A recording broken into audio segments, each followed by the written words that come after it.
Good morning, everyone, and welcome to your morning report for Tuesday, 25 November 2025. This is Robert. Jared and I will be standing in for Mike today, so let's get started off with the domestic sit rep. The Department of Defense said yesterday it is initiating a review of allegations that Senator Mark Kelly might have violated some parts of the Uniform Code of Military Justice and U.S. law for his role in a video urging military personnel to refuse, quote, illegal orders. DoD said that military retirees are still subject to UCMJ and federal laws that prohibit actions, quote, that interfere with the loyalty, morale, or good order and discipline of military personnel. According to an internal memo, the Trump administration is planning a review of all refugees admitted to the U.S. during the Biden administration. U.S. Citizenship and Immigration Services said the Biden administration prioritized expediency and quantity in this memo, and USCIS will re-interview all refugees admitted between the 20th of January 2021 and 20 February 2025. Moving on to the domestic side, President Donald Trump yesterday ordered the State Department, Treasury Department, the Justice Department, and the Director of National Intelligence to provide a joint report on the Muslim Brotherhood within 30 days. And Trump also ordered the State Department to take all appropriate actions to designate Muslim Brotherhood chapters as foreign terrorist organizations within 45 days. This is important for the domestic side because there's a long history of Muslim Brotherhood activity in the U.S. going back to the 1950s, including involvement in multiple political activist organizations, including those focused on funding Hamas and influencing U.S. politics. There's no mention of CARE in this order, but there are known connections or believed connections back. This goes back to the 1993 Holy Land Foundation trial based out of Texas, where the FBI believed that the Muslim Brotherhood had founded CARE. And I'm going to include some links in the report. There is a expert on extremism at George Washington University named Lorenzo Vadino, who has written pretty extensively, including a paper published this year on the Muslim Brotherhood in America.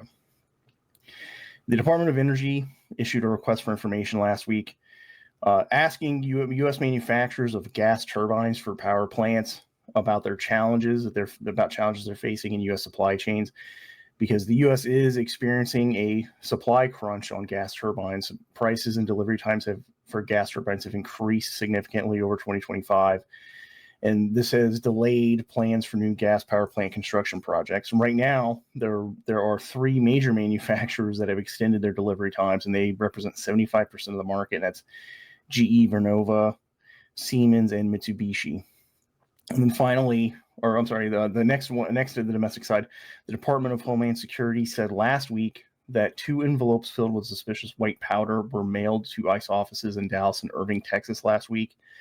They did say a hazmat team cleared those facilities, but this is the latest of these anthrax attack hoaxes targeting ICE facilities. As we reported previously, a few months ago, there was an incident at the New York ICE field office with a similar anthrax hoax scare. And then finally, the Mississippi Governor Tate Reeves said that the New Orleans, Louisiana Federal Surge, which has been named Operation Swamp Sweep, is going to include some immigration enforcement operations in Mississippi. And that is slated to begin on the 1st of December, next Monday. All right, Jared, if you come on and take us through the global sit rep, please. Absolutely. We're going to start off down in the Caribbean. The chairman of the Joint Chiefs of Staff, General Kane, will meet with the Prime Minister of Trinidad and Tobago today to discuss the counter-narcotics mission, amongst a slew of other things, trying to strengthen the relationship there. And General Kane is also going to visit sailors on at least one warship and stop in Puerto Rico to address the troops for Thanksgiving. I think in context, I think this visit carries a lot more when you put it into context. The terrorist designation for Cartel de los Soles, which is reportedly headed by the president of Venezuela, their terrorist designation just took effect yesterday, and there's a rumor going about that leave is being canceled for Thanksgiving. And just yesterday, the Secretary of Defense said that the terrorist designation is going to open up numerous more options as well. And then somewhat still on this topic, Axios claims that administration officials anonymously told them that President Trump plans to speak directly with Venezuelan President Maduro. There's no firm date yet. And Axios' sources also claim that Maduro's Cuban handlers may execute Maduro if he steps down from power, and that the U.S. covert actions are actually not meant to kill Maduro, but just to stop the flow of drugs. Which, if this is true, I think that may also be playing into what we're seeing from the chairman of the Joint Chiefs of Staff here.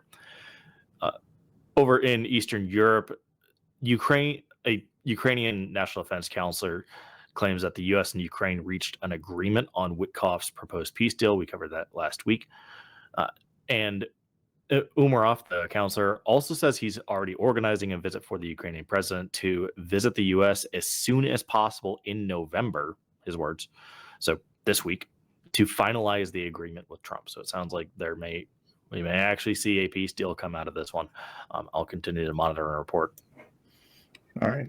Thank you for that, Jared. I had a question about the Ukraine thing. So there's been, as far as I understand, public opinion it's been reported by multiple of these international affairs focused outlets that public opinion is against a peace deal here. Did they mention anything about concerns about blowback of Zelensky signing this peace deal this week? No, there's no mention of that. I'll be keeping an eye out for it. I know he was being pressured to accept the deal by Thursday, so we could potentially see a very rapid turnaround on this. And then lastly, the U.S.-China Economic and Security Review Commission released its annual report, and it recommends directing Congress to direct the State Department to develop a Quad Plus dialogue, which, for those who don't remember, the quadrilateral dialogue is the U.S., Australia, Japan, and India.